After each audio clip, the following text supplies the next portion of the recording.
to evening press conference by Smriti Irani ji. Shrimati Smriti Irani ji BJP का वरिष्ठ नेता है और केंद्र के सरकार में कैबिनेट मिनिस्टर भी है। अभी सबने तेलंगाना और पूरा देश में बहुत पहचान, बहुत पॉपुलर लीडर है श्रीमती स्मृति ईरानी जी। अभी प्रेस कॉन्फ्रेंस को उद्देशित बात करेंगे। धन्यवाद। इसके साथ अनिल बेलूनी जी बीजेपी का राष्ट्रीय नेशनल मीडिया इंचार्ज और संजय नायक जी बीजेपी का नेशनल मीडिया का प्रभारी है और श्री रामचंद्र राव जी हमारे एक्सएमएलसी और बीजेपी का दल प्रमुख है। इसके साथ स्टेज पे बैठा हुआ है श्रीमती स्मृति ईरानी जी बात करेंगे। आज भारतीय जनता पार्टी के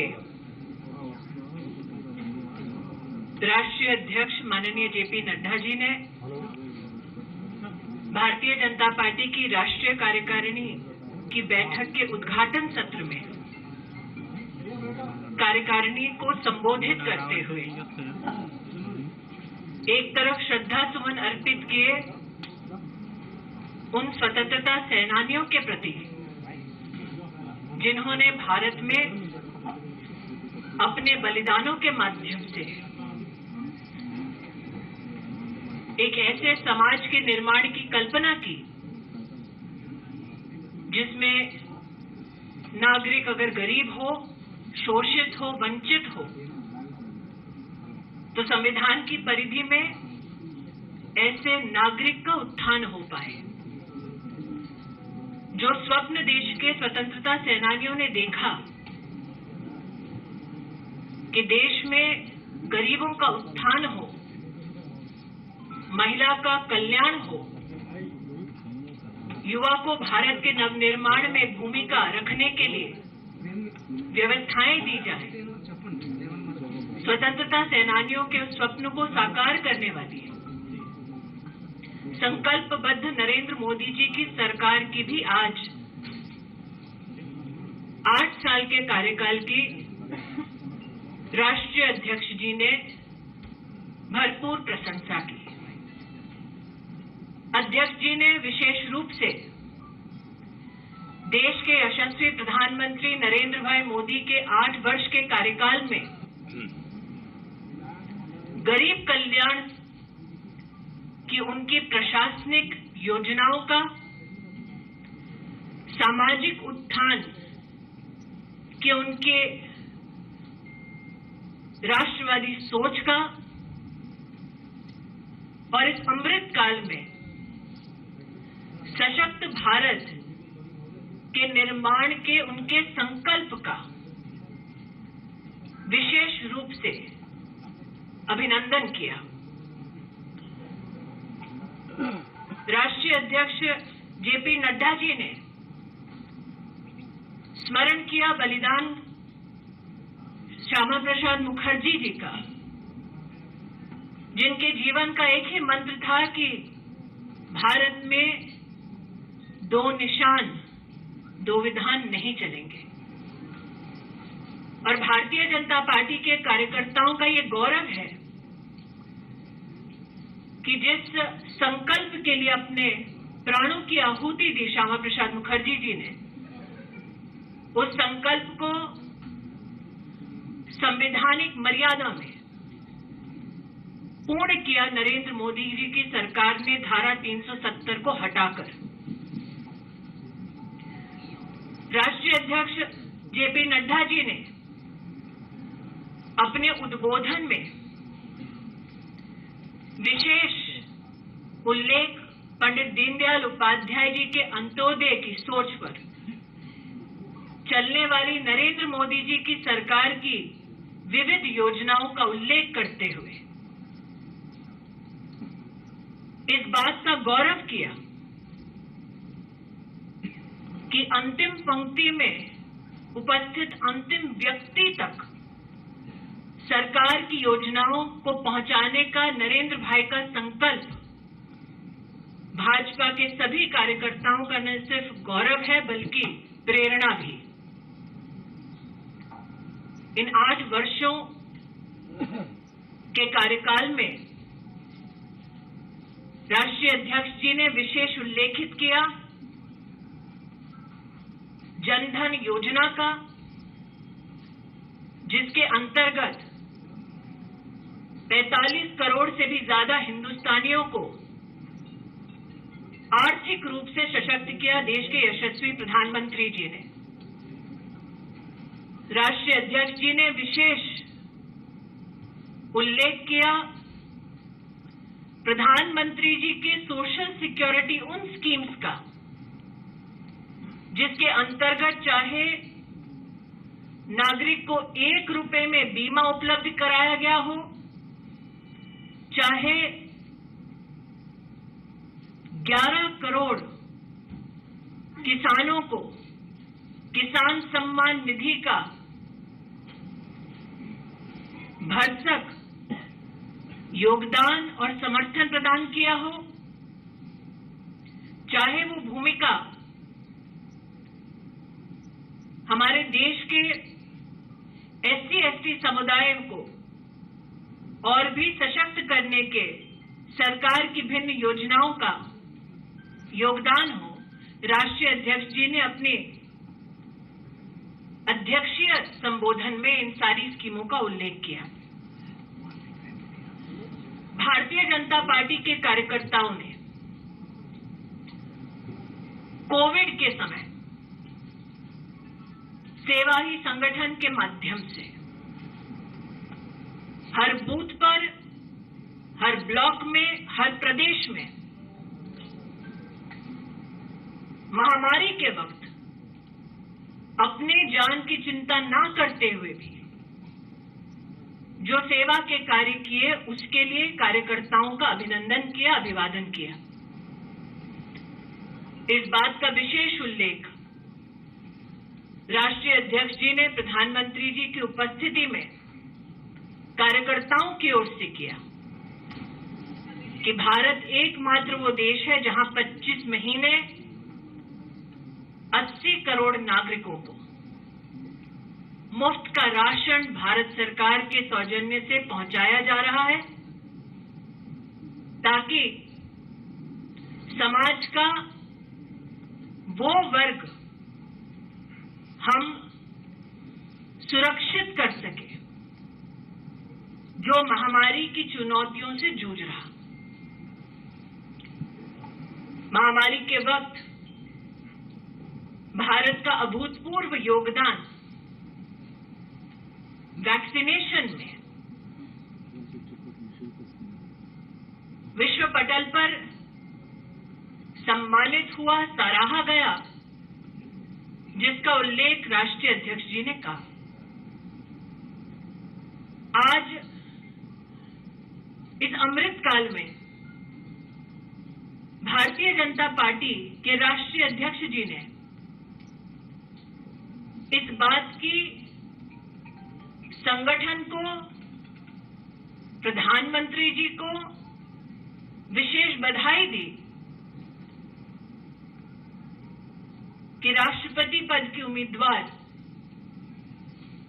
द्रौपदी जी इस अमृत काल में एक संकेत है कि आदिवासी समुदाय के प्रति हमारे संगठन का समर्पण, महिला नेतृत्व के प्रति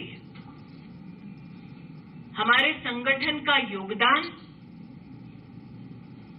ये द्रौपदी जी के उम्मीदवारी में प्रतिबिंबित होता है। आज एक तरफ प्रधानमंत्री जी के यशस्वी कार्यकाल की बधाई देते हुए राष्ट्रीय अध्यक्ष जी ने इस बात की ओर भी देश का ध्यान आकृष्ट किया कि राजनीतिक पटल पर राष्ट्र के उत्थान का ये संकल्प प्रधानमंत्री जी का मात्र 8 वर्षों की सेवा तक सीमित नहीं है। 20 वर्षों तक सतत संवैधानिक पद पर रहकर प्रधानमंत्री जी ने समाज कल्याण और गरीबों के उत्थान के लिए जितने भी कार्य किए, वो हम सब कार्यकर्ताओं के लिए प्रेरणा है। राज्य में चुनावी सफलता के संदर्भ में राष्ट्रीय अध्यक्ष जी ने विशेष बधाई दी उत्तराखंड, उत्तर प्रदेश, मणिपुर और गोवा के कार्यकर्ताओं को और आभार व्यक्त किया इन प्रदेशों की जनता के प्रति। एक तरफ समाज कल्याण का संकल्प लिए भारतीय जनता पार्टी की सरकार केंद्र में और प्रदेशों में काम कर रही है, दूसरी ओर भ्रष्टाचार और वंशवाद से पनपे हुए विपक्षी पार्टियां समाज कल्याण और राष्ट्र को सशक्त करने वाली योजनाओं और कार्यों में किस प्रकार से बाधा उत्पन्न करते हैं, इस पर भी विश्लेषण राष्ट्रीय अध्यक्ष जी ने करा। एक विशेष आभार, एक विशेष टिप्पणी राष्ट्रीय अध्यक्ष श्री नड्डा जी ने पश्चिम बंगाल, केरल और जम्मू कश्मीर के कार्यकर्ताओं के संदर्भ में किया। राष्ट्र इस बात का साक्षी है कि हमारा कार्यकर्ता बंगाल, केरल में किस प्रकार से मौत के घाट उतारा जाता है। राष्ट्र इस बात का साक्षी है कि हमारा कार्यकर्ता जम्मू कश्मीर में अलगाववाद का सामना राष्ट्रीय संकल्प के साथ भारत के परचम के तले कैसे अपना योगदान देता है। इन तीनों प्रदेशों के कार्यकर्ताओं के शौर्य और बलिदान को राष्ट्रीय अध्यक्ष जी ने नमन किया।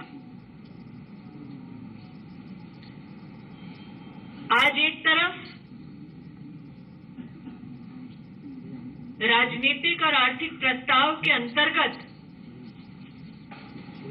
चाहे वो डिजिटल इंडिया की योजनाओं की सफलता हो, चाहे वो गतिशक्ति कार्यक्रम के माध्यम से भारत में लॉजिस्टिक्स इंफ्रास्ट्रक्चर की दृष्टि से अमूलचूल परिवर्तन की व्यवस्था हो, चाहे महिला कल्याण के संदर्भ में 11 करोड़ शौचालय का निर्माण, అనురాగానికి అమ్మ ఆదర్శం, ఆరోగ్యానికి Sri Sai homeo stores and clinic. అనుభవం, అర్హత, అంకిత భావం కల డాక్టర్లచే చికిత్స.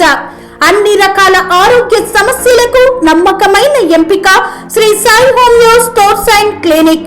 డయాబెటిస్, కీళ్ల నొప్పులు, సయాటికా, వెన్నుముక సమస్యలు, థైరాయిడ్, నిద్రలేమి, మానసిక సమస్యలు, ఋతు సమస్యలు, అన్ని రకాల దీర్ఘకాలిక వ్యాధులకు ప్రత్యేక హోమియో వైద్యం. అందరికీ అందుబాటులో అంతర్జాతీయ హోమియో వైద్యం Shri Sai homeo stores and clinic. మీ ఆరోగ్య సమస్య ఏదైనా ఇప్పుడు పరిష్కారం సాధ్యం. సైడ్ ఎఫెక్ట్ లేని వైద్యంతో సంపూర్ణ ఆరోగ్యం కొరకు సంప్రదించండి Shri Sai homeo clinic and stores, Bhavani Nagar, Ambedkar Nagar road, old Alwal, Secunderabad. సంప్రదించాల్సిన ఫోన్ నంబర్స్ 9000751751 మరియు 9000422525. राफेल का विषय हो, नाकाम इरादे कि जनता जनार्दन भारत सरकार के वैक्सीनेशन के कार्यक्रम को स्वीकार न करे, इन सब पर विपक्ष की भूमिका डिस्ट्रक्टिव रही, इसका उल्लेख राष्ट्रीय अध्यक्ष जी ने किया। हम सब कार्यकर्ता राष्ट्रीय अध्यक्ष जी के इस उद्बोधन के लिए आतुर थे। आज उद्घाटन सत्र में उनके उद्बोधन ने राष्ट्रीय कार्यकारिणी की बैठक को दिशा दी। प्रधानमंत्री जी के सम्मान में राष्ट्रीय अध्यक्ष जी ने भाजपा परिवार के कार्यकर्ताओं के मन के भावों को प्रस्तुत किया। इसके लिए हम कार्यकर्ता राष्ट्रीय अध्यक्ष जी का आभार व्यक्त करते हैं।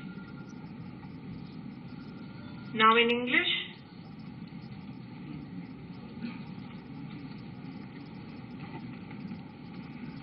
today the national president of the Bharatiya Janata Party, Shri J.P. Nadda, in his inaugural speech during the national executive of the Bharatiya Janata Party, paid homage to those who gave their lives in the Indian freedom struggle. The Honorable President reminded the nation at large of the sacrifices made by citizens during the Indian freedom struggle who hoped to build a resilient nation where every citizen has access equally to opportunities, where women who are emancipated lead in various stratas of society, and where the young receive assistance and support to serve the nation at large. It is this dream of those who gave up their lives for our nation's freedom. It is this promise to build a strong India that is being diligently served by the Honorable Prime Minister of India, Shri Narendra Modi. In his inaugural address, the National President of the Bharatiya Janata Party expressed gratitude of every BJP Karyakarta towards the Honorable Prime Minister for his 8 years of leadership, good governance, and empathetic administration as the Prime Minister. While the National President celebrated the good governance of the Honorable Prime Minister's 8 years of service, he joined the Karyakartas of BJP to acknowledge his consistent service of 20 years in public office. Today, the National President, Shri J.P. Nadda, in his inaugural address, highlighted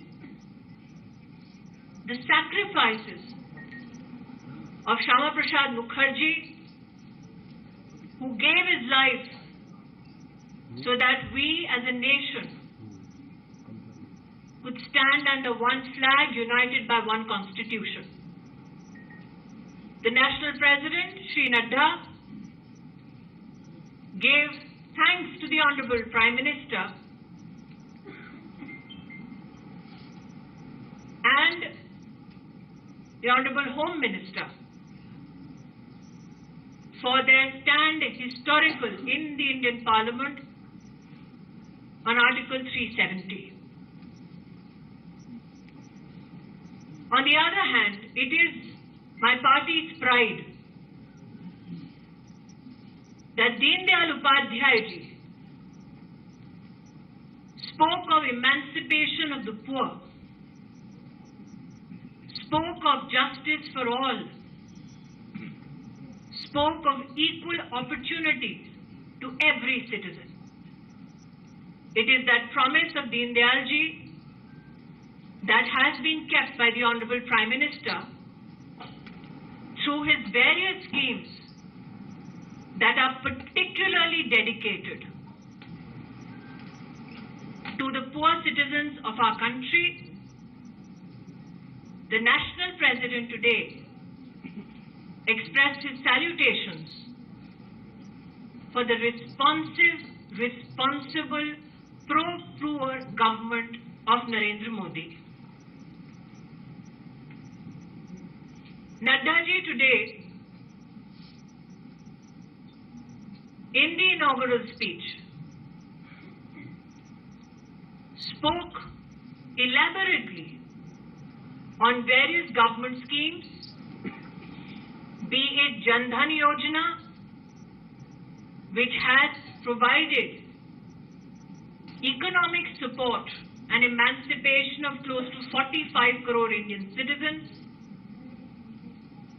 or programs such as the Pradhan Mantri Awas Yojana, which has given housing to over 3 crore citizens. He also spoke eloquently about the various social service schemes ranging from Pradhan Mantri Suraksha Bima Yojana onwards to policies and programs dedicated to farmers in our country. The National President was particularly pleased to express our gratitude to the Honorable Prime Minister with regards to schemes dedicated to emancipation of women, be it building of 11 crore toilets or schemes like Ayushman Bharat, which are particularly dedicated to the health and well-being of families, particularly women. Today, when we meet in the National Executive, the National President was particularly pleased to extend his congratulations to the Karyakartas of Uttar Pradesh, Uttarakhand, Goa and Manipur for their majestic win in the state elections.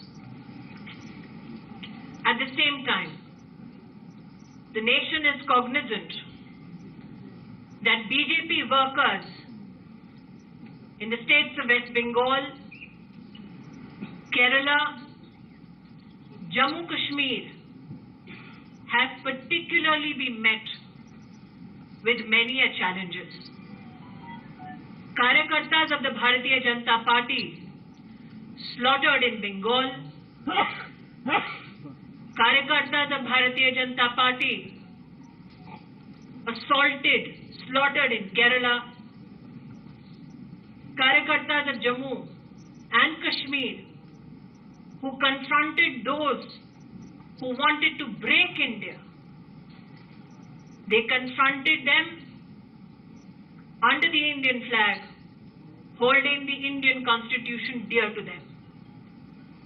It is to such Karyakartas that in the National Executive, the Honorable President Nadda ji paid homage.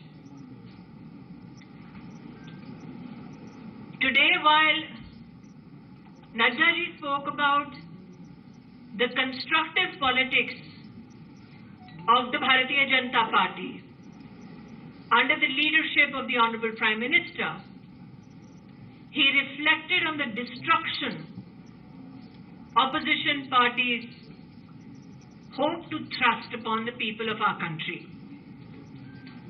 That the opposition, mostly family oriented, that the opposition that emanates from many corrupt practices has time and again to ensure that policies and programs of the Government of India that are dedicated to building a resilient, resurgent India are met with destruction and disruption, is an angst that was expressed by the Honorable President, Shri J.P. Nadda. Today, on behalf of the Bharatiya Janata Party as Karyakartas, we give thanks to our National President, who has, in his inaugural speech, set the tone for the National Executive. This is an executive that takes pride not only on the good governance policies of the Honorable Prime Minister Shri Narendra Modi. This also is an organization of 170 million workers that humbly dedicates itself to the service of the people of India under the leadership of the National President Shri J.P. Nadda. Today's press conference, my friends, has been called particularly on the inaugural speech of the Honorable President. If there are any questions with regards to the President's speech, I am more than happy to take such questions.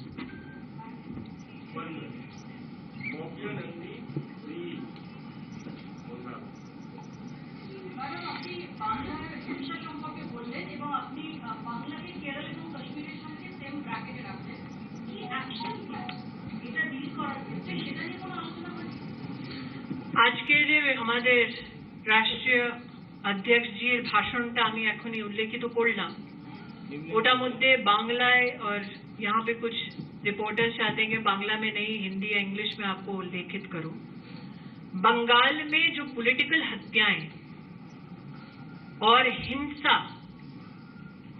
जिससे हमारे कार्यकर्ता ही नहीं बल्कि बंगाल के नागरिक भी ग्रस्त हैं, उन कार्यकर्ताओं के बलिदान और शौर्य के प्रति राष्ट्रीय अध्यक्ष जी ने संवेदना व्यक्त की, उनके संरक्षण के लिए समर्थन व्यक्त किया और अपेक्षा मुझे एक कार्यकर्ता के नाते है कि ड्यू प्रोसेस ऑफ लॉ के माध्यम से न्याय निश्चित रूप से होगा।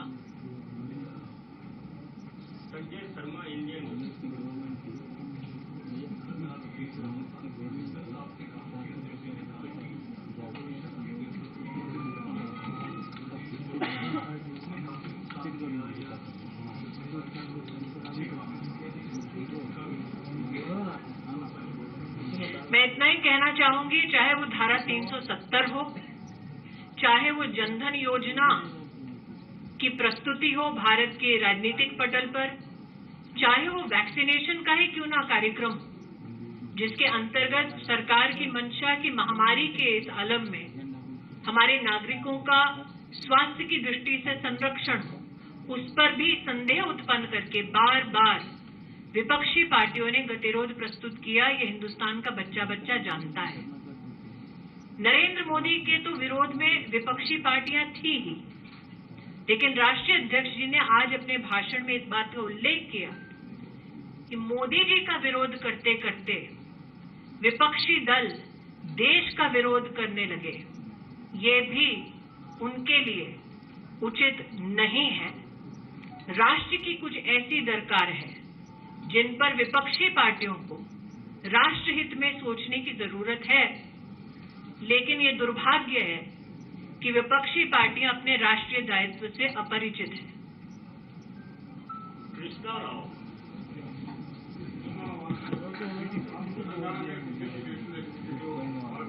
तेलंगाना का बल पे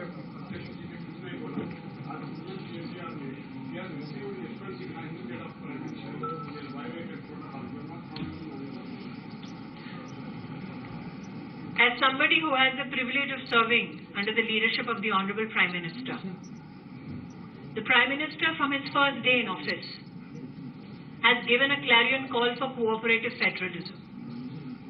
The Prime Minister in his 8 years of service has met leaders from various political parties and deferred to them with respect. as is constitutionally desired, as is validated by Maryada, that KCR ji has not only disrupted what has been constitutionally a federal protocol in our country, that he has broken Maryada constitutionally, politically, culturally, societally, reflects on him.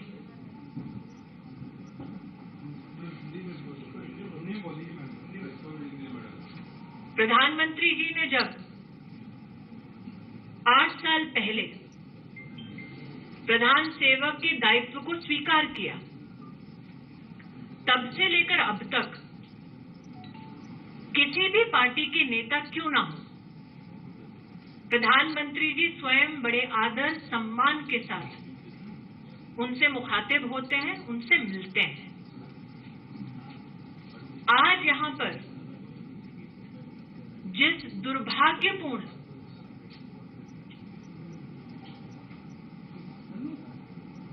Behaviour का आपने वर्णन किया, वो न सिर्फ संवैधानिक मर्यादा का उल्लंघन है, बल्कि भारत के संस्कार और मर्यादाओं का भी उल्लंघन है।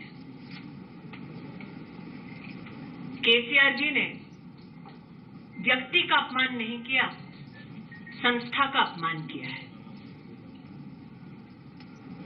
नीरज पांडे एबीपी।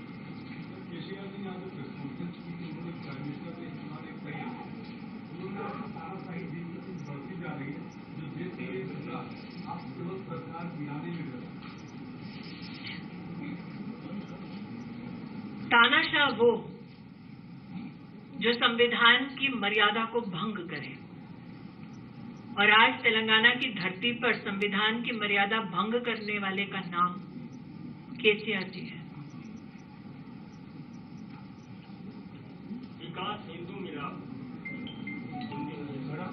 नागरिक प्रशासन मंत्री कल्वकुंटला श्रीनिवासराव जी ने कहा कि भाजपा की जो राष्ट्रीय कार्यकारिणी है ये सर्कस है, 2 दिन का सर्कस है। ये लोग आए, हैदराबाद की बिरयानी खाए, चाय पिए और चले जाए, लेकिन जाने से पहले ये बताया कि तेलंगाना को आपने क्या दिया है, इस पर एक श्वेत पत्र जारी करें। मैं इतना ही कहना चाहूंगी कि केसीआर परिवार के लिए राजनीति सर्कस हो सकती है, हमारे लिए राष्ट्रनीति का ये माध्यम है। केसीआर जी के यहाँ पर इस प्रकार का पॉलिटिकल क्लाउनिश बिहेवियर शायद एक पार्टी प्रोसीजर होगा। हमारे लिए राष्ट्रीय कार्यकारिणी की बैठक का किसी शहर में, किसी प्रदेश में होना उस प्रदेश के कार्यकर्ताओं के लिए गौरव का विषय है, और कार्यकारिणी के माध्यम से राष्ट्रहित में समाज के उत्थान के लिए भाजपा के कार्यकर्ता क्या संकल्प लेंगे, इस दृष्टि से कार्यकारिणी की बैठक बहुत ही महत्वपूर्ण है।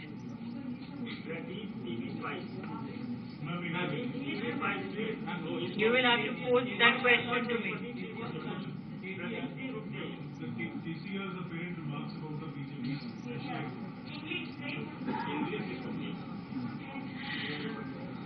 For KCR and his political entity, politics may be a circus.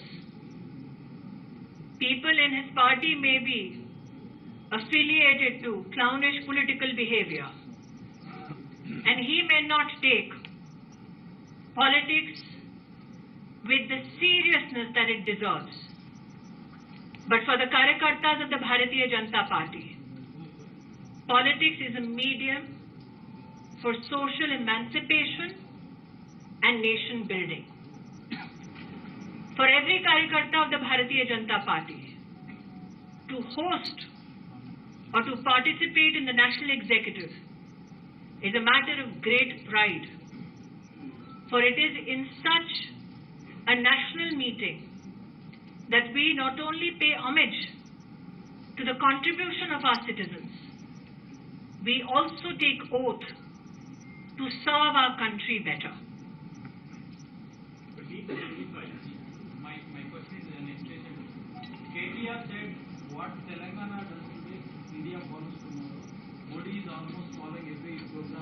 What Telangana is doing today is dynastic politics. India will never follow it.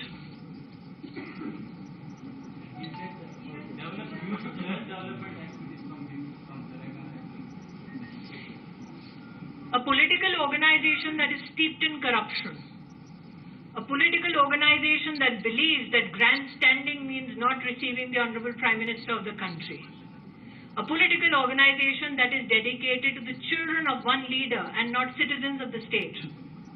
This is not a model that India will ever accept.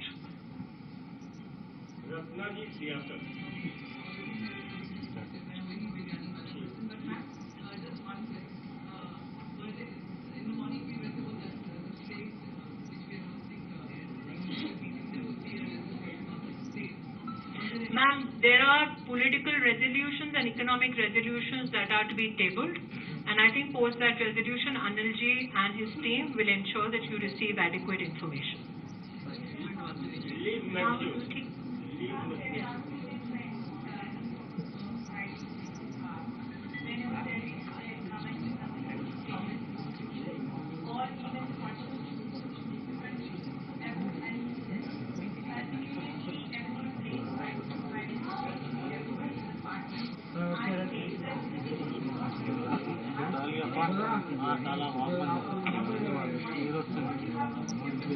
The destructive politics of the opposition that was enunciated today by the national president also reflected in it the pride of every BJP worker that irrespective of the propaganda based on nothing but misinformation with the intent to create disruption, irrespective of these shenanigans undertaken by the opposition, the people of India have vehemently voted Narendra Modi back as Prime Minister, which is evidence enough that the people of this country believe in him.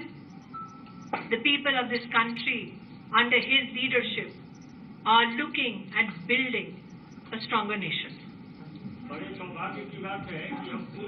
Serenity model high school విద్యార్థులకు అమ్మఒడి, సామాన్యులకు అందుబాటులో ఉన్న బడి serenity.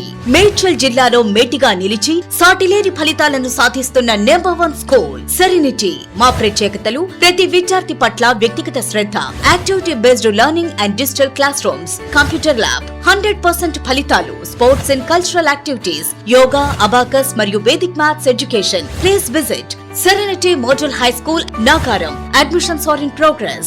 Call 040-271-46899 and 040-271-48699.